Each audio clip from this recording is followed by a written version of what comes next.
The 24 hours covering the Last Supper, the arrest of Jesus, his trial, and his crucifixion and burial occupy a dominant part in all four Gospels and are over a third of the Gospel of John, because these are the most important hours in all history, and we need to understand the details of what happened at this time, not so that we can feel sorry for Jesus, or that we can dwell on the gruesomeness of those events. Indeed, the Gospel accounts minimise the gruesome details. The pain and agony is better appreciated by looking at some of the Psalms, like Psalm 22. And the theological explanation of what's going on is in the prophets, like Isaiah 53.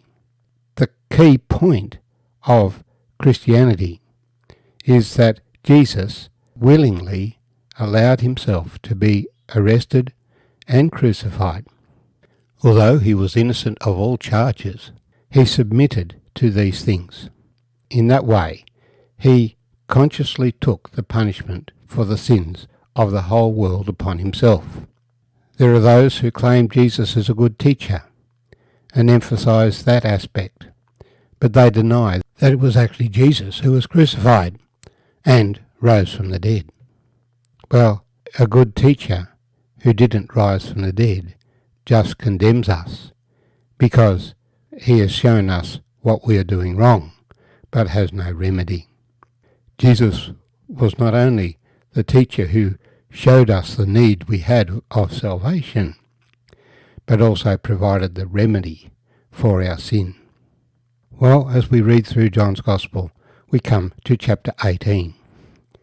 John has spent chapters 13, 14, 15, 16, and 17, 5 chapters, dealing with the earlier hours of that evening, from when they came together, and he washed the disciples' feet. They ate the Last Supper, and he has spoken to them of many things, telling them that he is now going away, and they will see him no more. But then they will see him. So, when Jesus had spoken these words, he went out with his disciples over the brook Kidron, where there was a garden, which he and his disciples entered. And Judas, who betrayed him, also knew the place, for Jesus often met there with his disciples. Then Judas, having received a detachment of troops and officers from the chief priests and Pharisees, came there with lanterns, torches, and weapons.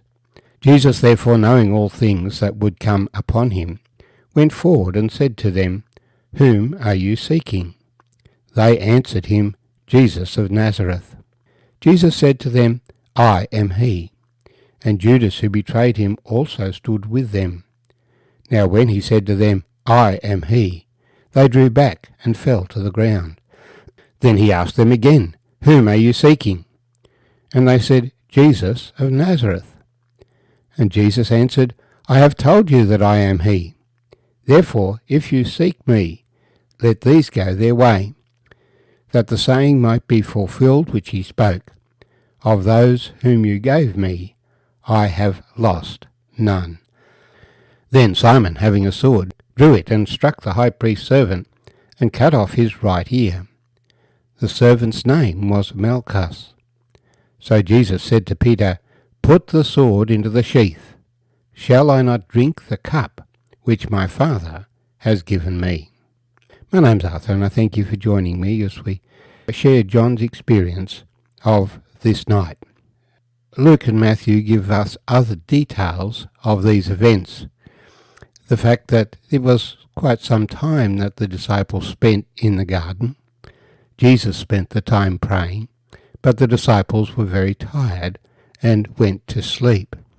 And so when Judas turned up with this detachment of troops, officers, chief priests, with many weapons, lanterns and torches, the disciples were waking up from sleep and really were quite surprised at what was happening.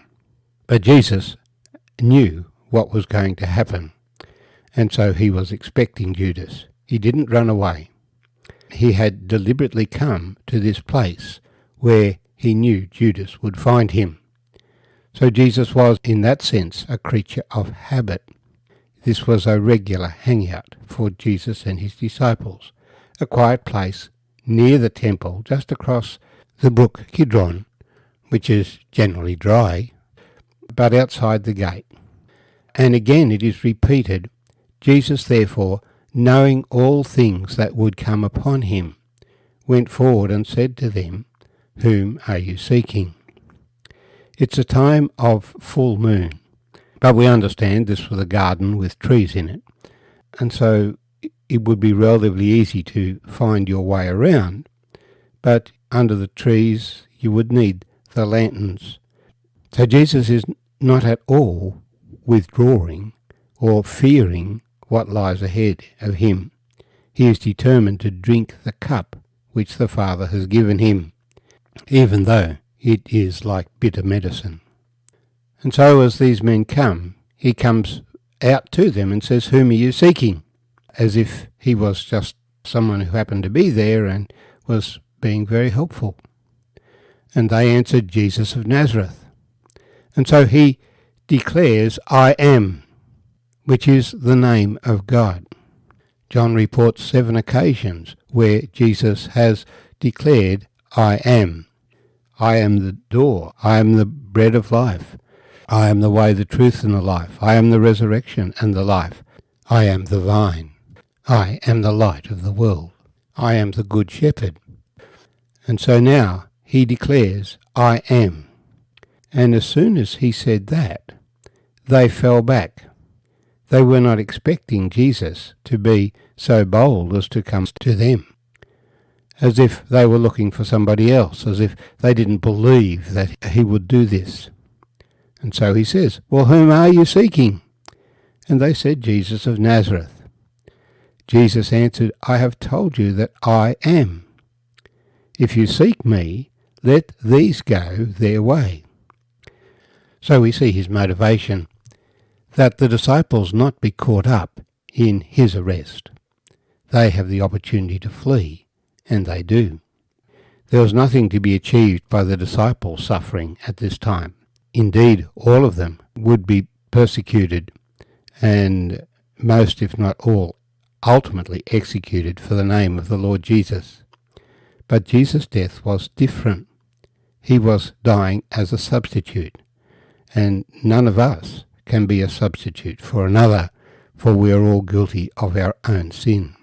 Matthew tells us that at this junction, Judas came forward to speak to Jesus and to confirm that Jesus was their man by giving him a kiss.